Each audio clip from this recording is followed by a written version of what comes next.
Hello mga kamaniwise! Welcome back to my channel. In this video, pag-usapan natin ang dalawang top dividend paying stocks, ang SCC and DMC. Meron akong DMC and SCC sa aking signature dividend portfolio.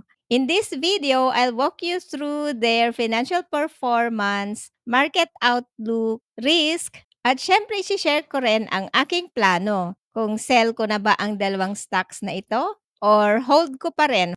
Kaya make sure to watch until the end of this video. DMCI Holdings is the parent company ng Semirara Mining and Power Corporation or SMPC. DMC owns 56.65% of SCC. So when SCC performs well, DMC also benefits, lalo na sa dividends. Kaya madalas sabay silang tinitignan ng mga investors. Pag-usapan muna natin ang Semirara Mining and Power Corporation or SMPC. Ang ticker code ay SCC. SMPC is a vertically integrated company that operates into two key areas. SMPC is the largest coal producer in the Philippines, specializing in the extraction of thermal coal primarily used for energy production. The coal from its mining operations supplies both domestic and international markets. Pangalawa, meron siyang power operations. SMPC uses the thermal coal it mines to generate electricity through its coal-fired power plants, making its operations more efficient and cost-effective by controlling both the supply of coal and the production of power. This vertical integration serves as the strong moat of SCC. In terms of revenue breakdown, for 2024, SCC's coal operations contributed 65.5%, while the power segment accounted for 34.5%. This data is from Simply Wall Street. So, ginagamit ko ang Simply Wall Street as one of my stock research tools. Pag interested ka to try Simply Wall Street, pwede kang mag-sign up for an account using my referral link sa descriptions below. From 2016 to 2019, SCC's revenue remained relatively stable while earnings fluctuated. And in 2020, bumagsak ang revenue and earnings due to COVID-19 pandemic. And nag-start mag-recover noong 2021.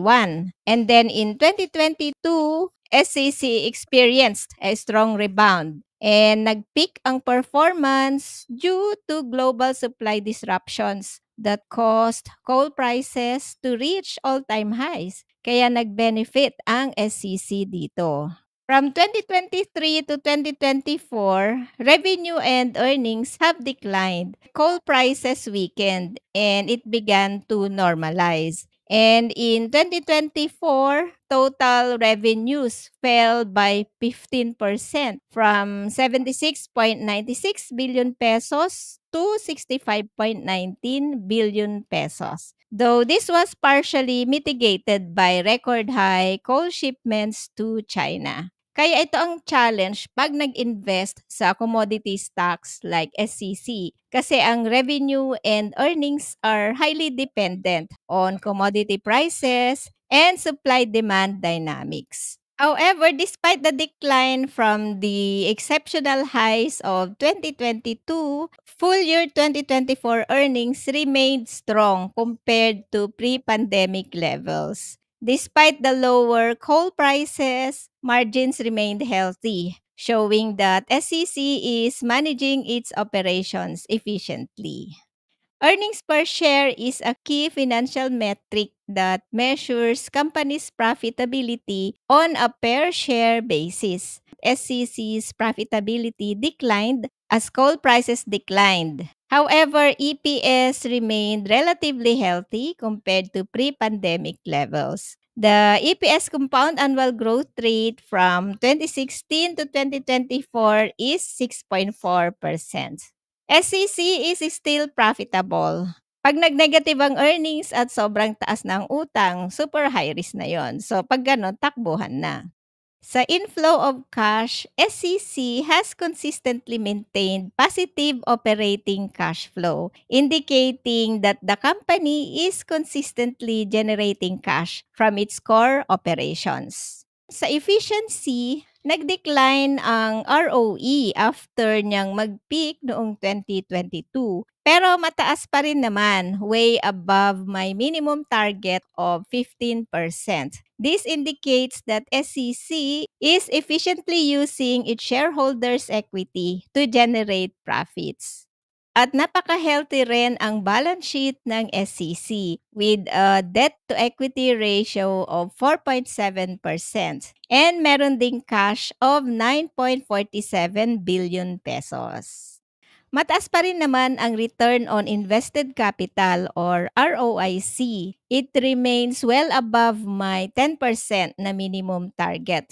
A consistently high return on invested capital above 10% is a sign of efficient and profitable business that is effective at generating significant profits from the capital it has invested.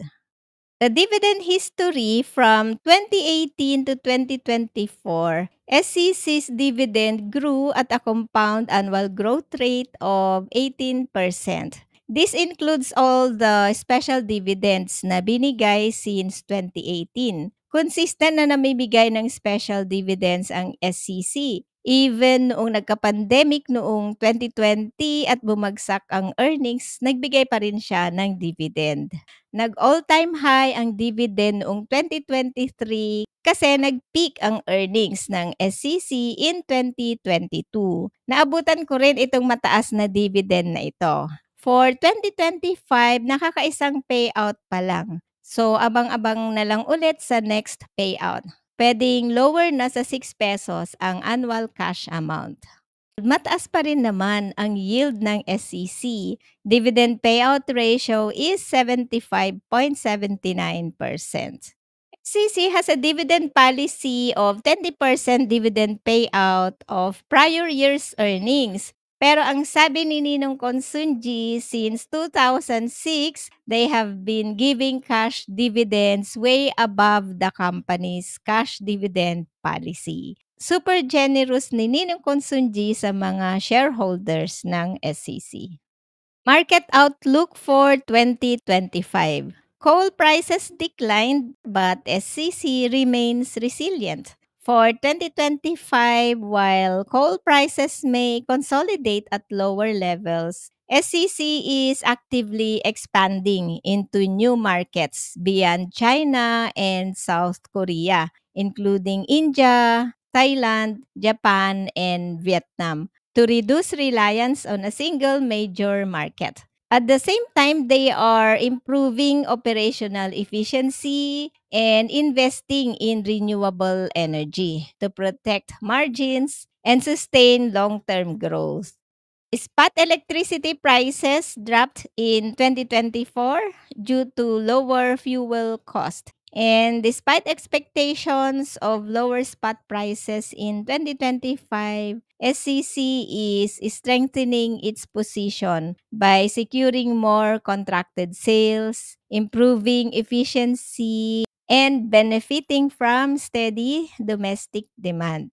While the global trend is moving toward cleaner energy, the demand for coal will likely continue, especially in developing countries that need affordable energy for infrastructure development and economic growth. The primary risk remains the unpredictable nature of future coal demand and the potential for price declines. Coal prices are cyclical. Earnings can drop significantly pag bumaba ang price ng coal. And pangalawa, dividend sustainability. Dividends are generous pag coal prices are high, pero bababa rin when coal prices go down. Next, pag-usapan naman natin ang DMCI Holdings. Ticker code is DMC. DMCI is a diversified conglomerate in the Philippines. The company operates through 7 segments: construction, real estate, integrated energy, power, nickel mining, and water distribution.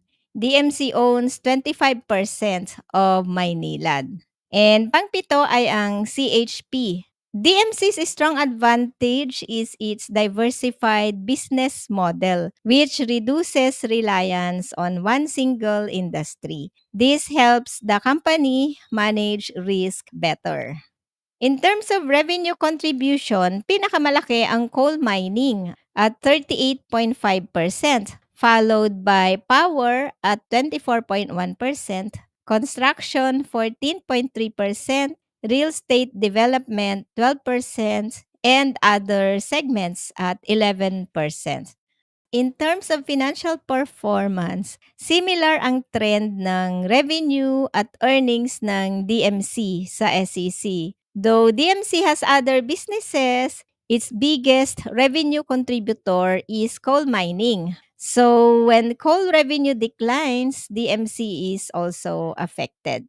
Total revenues fell by 17% from 122.83 billion pesos to 102.38 billion pesos. In terms of earnings, SMPC, DMCI Homes, and Maynilad accounted for 89% of DMC's net earnings. DMC's overall earnings dropped by 21%, mainly due to lower income from coal, real estate, and construction. However, Maynilad and DMCI Power delivered strong performance, helping offset the overall decline. CHP also contributed a small amount of income following the acquisition of a 51% stake. Bumaba ang earnings per share from 1.86 to 1.43 pesos noong 2024. Despite the decline, EPS remains higher than pre-pandemic levels. DMC is still profitable. EPS grew at a compound annual growth rate of 5.1% from 2016 to 2024. Sa inflow of cash, DMC has consistently maintained positive operating cash flow, indicating that the company is consistently generating cash from its core business operations. And bumaba ang ROE due to reduced earnings pero mataas pa rin, and it's still above the industry average of 10.6%. Healthy rin ang balance sheet ng DMC with a debt-to-equity ratio of 45.5% and cash of 34.3 billion pesos. Following the peak noong 2022, bumaba ang return on invested capital in 2023 and further declined in 2024. ROIC is still high, above 10%. Nag-peak ang dividend ng DMC noong 2023 and then bumaba na noong 2024 nung bumaba ang earnings pero mataas pa rin. Maski affected ng pandemic ang DMC noong 2020, hindi rin siya nag-skip magbigay ng dividends. From 2018 to 2024, DMC's dividend grew at a compound annual growth rate of 14%. This includes all the special dividends na binigay since 2018. Ngayong 2025, nakakaisang payout pa lang. So, abangan sa next payout kung ma-maintain ang 1.2 annual dividend ngayong 2025 or pwedeng bumaba na sa 1.2. In terms of dividend yield, mataas pa rin ang yield ng DMC at 10.15% and mababa rin ang kanyang payout ratio at 32.19%. Ito naman ang mga risk. Earnings can drop pag bumagsak ang coal prices. Pangalawa, economic sensitivity. Construction and real estate segments slow down during economic downturns. And dividend sustainability risk kasi dividends might drop pag bumaba ang earnings due to lower coal prices or higher cost ng mga materials. DMC is strengthening market reach and improving operational efficiencies to drive value and protect margins. Sa construction, DMC is cautiously optimistic in rebuilding the order book by focusing on strategic contracting. Sa real estate, DMC is focused on boosting sales by expanding selling channels and offering better payment terms. Sa coal and power naman, prices are expected to stabilize. So, priority ng DMC is to focus on expanding the customer base and contracting 50% of net power capacity. Sa energy expansion, 27% capacity growth is expected ngayong 2025 with new projects gaya ng Palawan Bunker and Semirara Wind Project. On mining, Long Point Mine Project is nearing approval. They're conducting feasibility studies for value-added processing. Sa water utilities, they're currently implementing the third tranche of rate adjustments and ramping up service improvements. And mining expansion, 1.5 million tons capacity expansion targeting underserved markets. Will I sell DMC and SCC or hold pa rin?